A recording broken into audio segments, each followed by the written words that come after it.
From the hidden secrets of our backyards to the realities of the third world, we take a raw and real look into the challenges and the pursuits of social justice. Welcome to The Point. The Point podcast is brought to you by La Point Foundation, offering healthcare, entrepreneurship, and education in rural Haiti. Visit lapointfoundation.org to find out how you can get involved. Today, we talk to founder and chief cause consultant at Connecting the Cause, Breauna Dorelus. Connecting the Cause is a consultant agency dedicated to helping volunteers and leaders identify and uproot harmful volunteer practice, specifically towards Black and Brown communities. Breauna is an advocate for those voices of color to be heard and recognized, especially in the service and volunteerism space. Breauna's work is built on the principle that transformational service must help instead of harm, and that it must be done with a community-centered approach. Starting her decade-plus stint in the nonprofit sector as an AmeriCorps member, she has continuously held positions in volunteer engagement, program creation, and spearheading community volunteer initiatives. She's received her bachelor's degree in international studies and also a master's in public administration with a concentration in nonprofit management. Today, she's here to share with us some ways which we have unintentionally inflicted harm, what we can do about it, and how to avoid it in the future. Please join me in welcoming Breauna. I would love to just start with how your story and a bit of your personal background and how you got involved in this line of work. Well, I think my story starts way back in college, but also a little bit before then. I think when it comes to servitude and being a part of community, I saw that very early on with my family and with my mom and dad being able to create community around me. Mm-hmm. And my mom, being a school teacher, my dad now having a farm and being able to have produce and share with friends and neighbors. I just always grew up with that. Moving forward, I think, I never really heard the word volunteer a lot growing up or the word nonprofit sector, honestly, until I hit college. It was always, let me go and help somebody, or this person is in need. Let me go see what's up. It was never actually formally volunteering through an organization. So it wasn't until sort of kind of college where this world of, nonprofit sector opened up for me. And I was able to actually see this is a thing. I can go in and quote unquote, work on changing the world for the rest of my life. One of those instances came when I was in Honduras during a alternative spring break trip for 2 weeks. And I literally said, how can I do something like this for the rest of my life? That was one of those defining moments. And then going through the nonprofit sector and being a Black woman, and then starting to be in the volunteer management space. And I was interacting with a lot of groups who wanted to connect with people who looked like me, who wanted to give and volunteer alongside people who looked like me. And with that, I started to see a little bit of discrepancies. I started to notice some differences. And I realized that a lot of the work in the volunteer sector was based on self-interest. It was based on pity, based on power. And then I had a moment of reckoning when I looked back at my own experience in Honduras. And I said, wow, maybe I contributed to harm as well, being a part of this trip, being a part of this experience.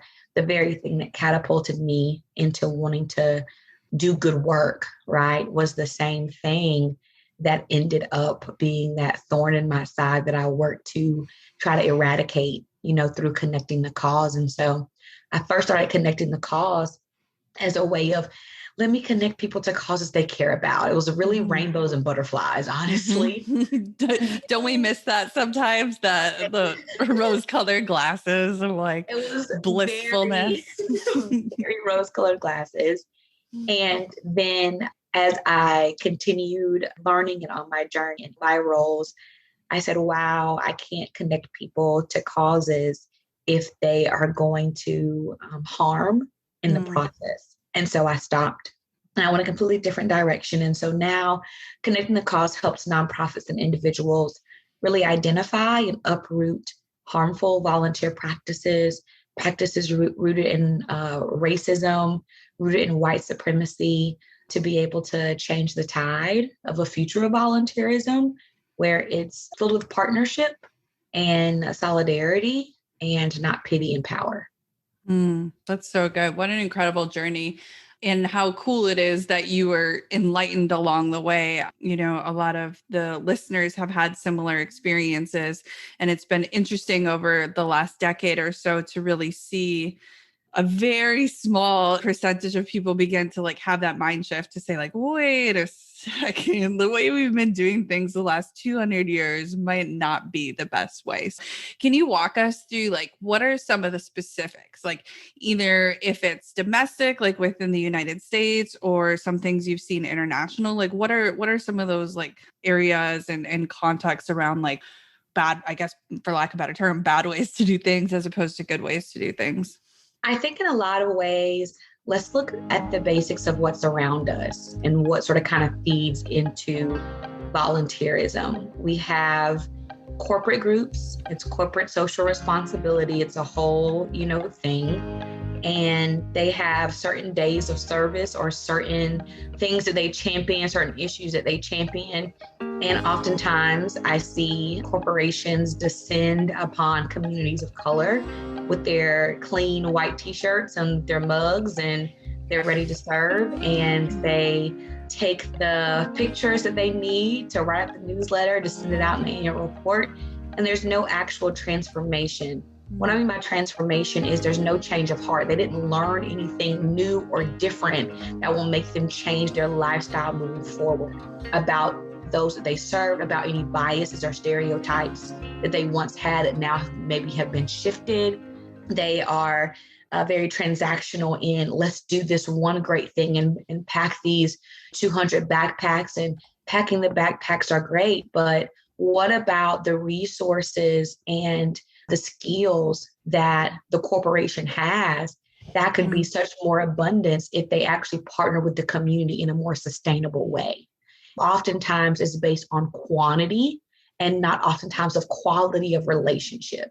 And so we see, we were able to interact with 500 nonprofits in this way versus what does it look like to connect with a nonprofit and literally see the transformation happen over a period of time, just pouring into and partnering with. And so that's one of the things that I see from a corporate side. From a faith-based side, mission groups and mission work, and asking 15-year-olds to come and tile floors in Guatemala, and they've never tiled a floor in their life. And when I would love to see the model of let's use the money that we would spend, and we can take a trip, over, and let's get someone local, pay them to be able, or their company to be able to tile the floors. We teach the 15-year-olds how to tile it. What a difference of power dynamic, like would that make, where number one, we're feeding into the economy of that community. Secondly, we're having someone from the community in a power position to be able to teach and understand. And the 15, 16-year-olds also get that experience of being in a different place, in a different country, that cultural immersion, while also learning from someone indigenous or someone who they have not heard before that may have not been in a leadership position in their Western space. And so that's another, aspect of what we see, what happens wrong, and then how we can sort of kind of turn it right. We also just regular volunteerism with nonprofit organizations. The funders, whatever the funder says goes. Board members are our most important. So let's have a board member day where everybody comes out and descends and sees what we're doing. Take a look at these Black and brown communities through these lens of zoo animals and see what great work, we've been accomplishing. Or when it comes to, regular volunteerism in the nonprofit space, they come in, and unfortunately, the nonprofits don't talk about the systemic issues of why they're even volunteering in the first place. All they say is, oh my gosh, we're so excited to have you. Thank you so much for coming. You are their saviors. You are our heroes.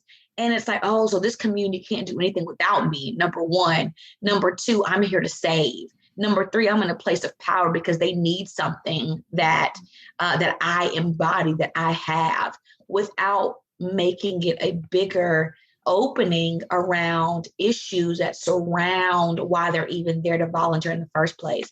It's one thing to say, you're going to pack food today, or you're going to pack medical supplies.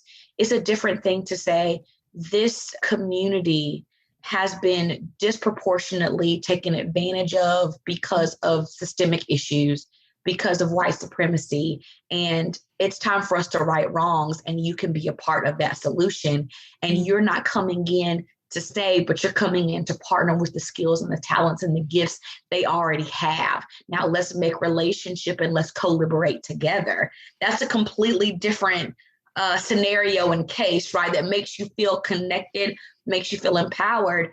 And then being able to go off and say, you know what, let's think about what happens outside of that lifestyle. What can I do from an advocacy standpoint, from a legislation standpoint, outside of this transactional volunteerism? Those are some of the ways that I've seen it done wrong and how we can sort of kind of make it right. So good. Where do you think like this all comes from? Like, how is this like a 200-year-old way that we did missions back in the day? And just like, there needs to be like a mission reform where we start to look at things different, or like how, like, where does this like power dynamic stem from, in your opinion? Oh, such a good and big question. I absolutely think this is not new. Okay. It absolutely has its roots in colonialism. It absolutely has its roots in manifest destiny, in coming to save the savage, in coming to reform the savage from its ways, making them more civilized. And also I think from different standpoints, of course, from a biblical perspective, of course, we have the scripture around taking care of the widow and taking care of the poor and taking care of the orphan. But it never said like, be their savior. Like, that's Jesus. That was always supposed to be Jesus, right? So we've taken the place of Jesus in a lot of ways, and we've used, I don't know if that's a word, we've used just power and pity to be able to make this move forward. So it's absolutely a very, very old issue. It comes from what can we take from, and what can we get from, and what can we extract for our good, right? And so once you extract from a place, then there's a need. And there are systems that have been set up, educational systems, business systems, our criminal punishment system. All of these systems have been in place where it benefits those who are not the global majority. It benefits those who are in power. And so when you don't create systems with some folks in mind, what ends up happening, there's a depletion of resources. And so the same people who are trying to make these systems are now saying, okay, now let's help these poor and lost souls that the system, messed over in the first place. But they're using the same pity and power and extraction to do it when it comes to helping and when it comes to serving. It's almost like a candle being lit from both sides, right? On one side, it's like, I'm creating systems so that it disproportionately affects Black and Brown communities. But on the other side, since it disproportionately affects them, let's create nonprofits that take away their dignity and their decency and their respect, and they depend on us moving forward to be their resource. It's literally both ends of the stick that are sort of kind of happening consistently as we speak. And so I do think that it is that feeling and that motivation is perpetuated over and over again. That's so well said. You said something where like, once you extract from a place, there becomes a need. How interesting is that? Like, we, in a sense, have created a void to maybe fill our own cup of saviorism or pride or I mean, you look at scientific studies about volunteering and it's quite literal. Like endorphins go up, like dopamine goes up when you're volunteering. So What do we do? Like, how do we not become jaded? Do we have these conversations? I know for myself, sometimes it can just feel like so overwhelming. I might go to, an incredible mega church, be having a great time. And then they suddenly ask for everybody to sponsor a child and, donate Christmas gifts or whatever it is. And you're looking at it going, oh my gosh, if it's this big and these are thousands of people, like we have so much work to do. Like, I don't even know where to start. So where do we start and how do we begin to kind of dismantle what's taken years that we've created? No, that's such a good question. And I want to go back a bit, even what you just said before around that that extraction and there's a need. Yeah. And because I think one of the ways that we've gotten in this is absolutely that self-interest and absolutely that supremacy of I am the one in power and you need me. And what we've done is because these systems have created need, because these people have created need, they now look at Black and Brown communities as their whole selves as a need, as a mistake, right? They look at them as you are a culmination of what you don't have. And so now that's how I look at you. Now that's how I see you. That's now how I view you. And that is also a culmination around how we look at Black guys who walk down the street and now they're to be feared, right? We look at, little Black and Brown children and they're awesome to volunteer with. But then, once we walk out the doors and we go to the grocery store and we see a Black mom with her child, why do we automatically think, oh, she must be a single mom and she must be struggling? See, these same feelings and motivations, they seep through all parts of our society. And we see even when it comes to the power, these Black folks need to be locked up because they are animals, because they are monsters, because they don't need to say so, because they're unintelligent. And all of that cycles back around in the volunteer sector, right? We have to first understand and look at in what ways have I been shaped by how I look at Black and Brown people? Was it the conversation that you overheard your mom and dad having about a coworker and they called them the N-word? Was it at 15 when you were around some classmates and they were talking about the Black kid in the back was stupid? What were the culminations that made you think the way you do about the Black people around you, like those deep biases, that deep racism, those deep stereotypes? Because if you don't see me as having a favorite color, if you don't see me as my whole self, as a person who has a daughter who is around your daughter's age, if you don't see me that I innately hold dignity and respect, then you can't partner with me for my liberation because you don't think I'm worth it. You don't think I'm worth the freedom that you're even fighting for. And so we have to get to a point where we got to look at that first.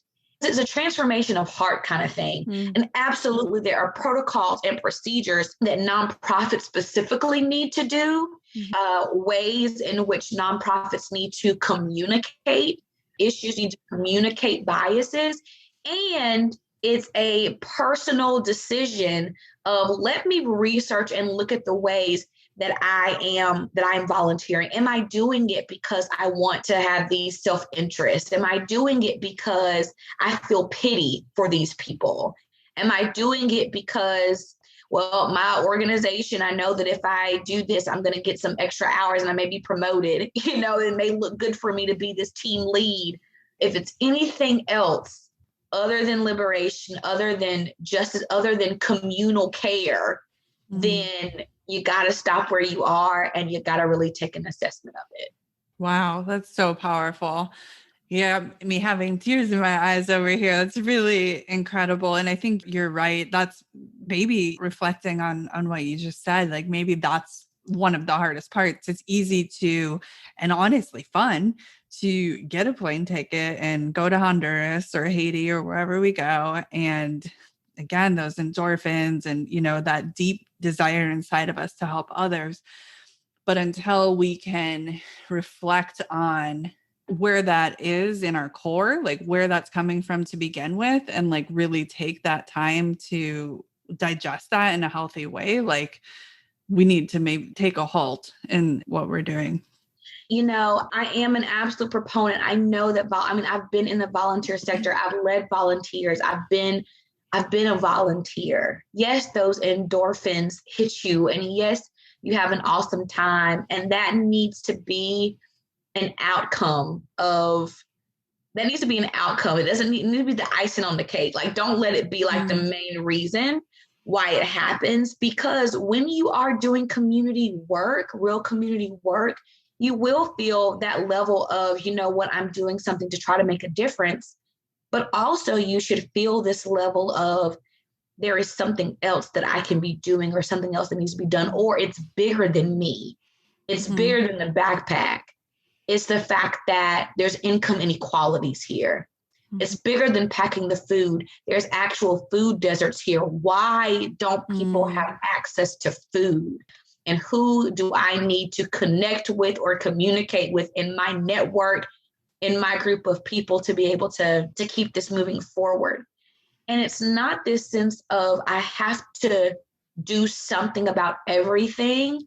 It's what have you been called to do specifically? Do that full heart, very well. And as Martin Luther King would say, do it with painstaking excellence, doing service with painstaking excellence. And that excellence means being able to look in your heart and look at your biases, look at those stereotypes, and also say, it's bigger than me for me to try to solve by myself. Where are the solutions coming from? If the solutions are coming from people who don't look like the people that we're connected with, if it's coming from white folks and it's impacting a whole bunch of Black folks, that's not the solution. How can I be a co-dreamer? And that's what I've been using outside of ally, outside of advocate. I want people to be co-dreamers. I want people to latch on to the fact that there are Black and brown people who will be here in the future. And in order for them to be here in the future, we have to know and latch on to what their dreams are. And we have to support and rally around what those dreams look like, so a future can be more equitable, so a future can be filled with more justice, and so people are able to thrive. Because dreams are getting cut off because of the dependency and the lack of resources that are being able to be offered. That's so well said. So I know that you're striking a lot of heartstrings with the listeners through the explanation of these really complex topics. So tell us a bit about the specific work you do.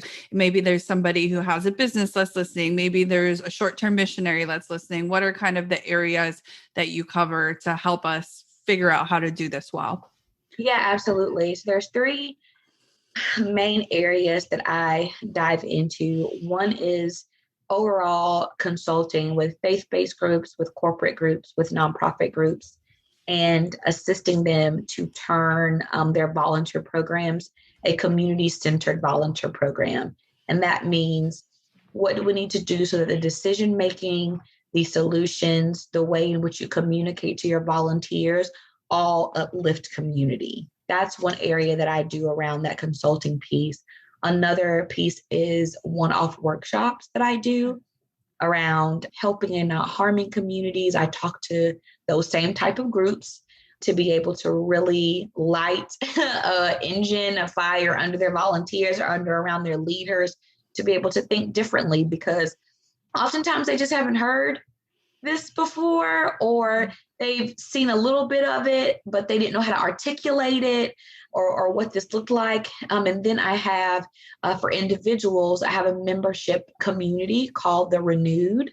You can come on there as an individual, and that's where I give prompts and workshops and work directly alongside the community in just really being able to identify look at the harm that volunteerism does. And it's really that transformation heart work. That's what we do in there. So those are the three main areas that people are able to contact me or able to engage with me in this work. Awesome. And tell us the specific contact info. Yeah, so it's Breauna, Breauna, Breauna at connectingthecause.com. That's my email address. Also, my website is connectingthecause.com. Super simple. And I'm always on Instagram, so feel free to follow me and my work there. And that's also at Connecting the Cause. So everything is pretty much connecting the cause. That's great. And I'll be sure to include those in the show notes as well.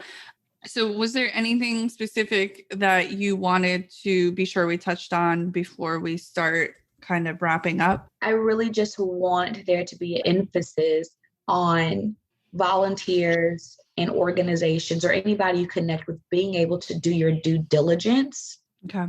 And being a responsible co-human of this world, being a responsible global citizen, and being able to ask yourself, where are the solutions coming from, and connect with the solutions of the community and be their hands. Don't be their voice, be their hands to be able to help, be able to support.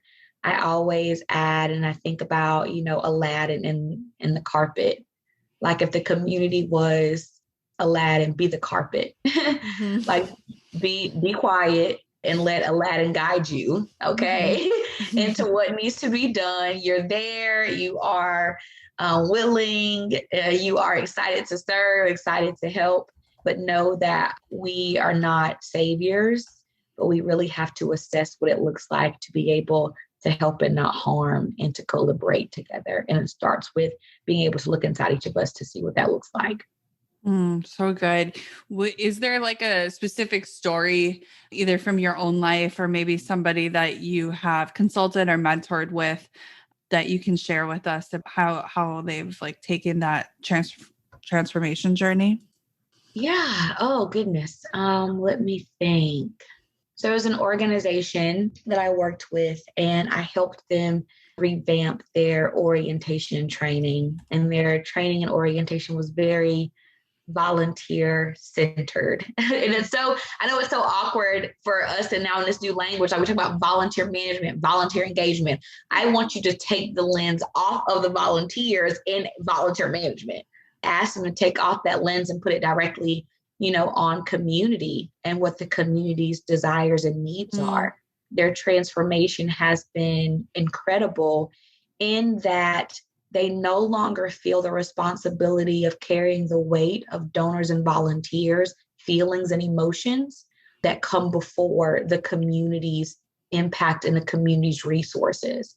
And so now their messaging has changed to the point where the people right at the onset, if you interact with this organization, you know what they stand for, you know what they are all about, and you can make that decision of, do I want to be a part of justice? Do I want to be a part of an organization that cares for Black lives? Do I want to be a part of an organization that is trying to move the needle? If not, I need to go somewhere else. I've really been excited to be able to work with them and see that transformation. There was a specific instance from that organization. They told me that a volunteer came up to them after the orientation and said, I know now that I have been doing this all wrong, and I'm ready to take the journey to do it right. And it's going to be hard and it's going to be long, but it's going to be worth it. And I was like, oh, that is what we're trying to do. We're trying to create a new future of volunteerism that is not all of those harmful things. That story really sticks out to me for sure. I love that. And I love that these conversations are able to happen and are starting to happen more and more over the years, that there is hope and that there's also like grace within it and within ourselves too. And I think that if like-minded people, like the people who are listening today, if we can really do some deep work and figure out exactly what it looks like and be able to then advocate for this type of work with those who haven't heard of it. Because a lot of this vocabulary is new and a lot of these conversations are starting to happen. And so I first came into contact with you on Instagram, actually. So for sure, follow her on Instagram because she's always posting very applicable and digestible content and information, emails as well that help us kind of stay on center and do some self-reflection and some questioning as well. So I thank you for all of that work. Yeah, no, thank you so much for having me on and reaching out. I really appreciate your platform of being able for me to share my heart and without any regard of just say whatever's on your mind. So I'm really happy that you have this platform. So I'm really grateful. Yes, thank you so much, Breauna. Breauna can be found at connectingthecause.com. All of her social media handles are also Connecting the Cause. And this is where you can also join the renewed community and hire her for consulting. I know we covered a lot on this topic today, and I am especially honored that Breauna took the time to share this with us today. I would love to hear your feedback. We can be reached at lapointefoundation.org or at LaPointe Foundation on Instagram. As always, all relevant links can be found in show notes at lapointefoundation.org. Thank you so much for spending this time with us today. And until next time, keep on fighting for justice.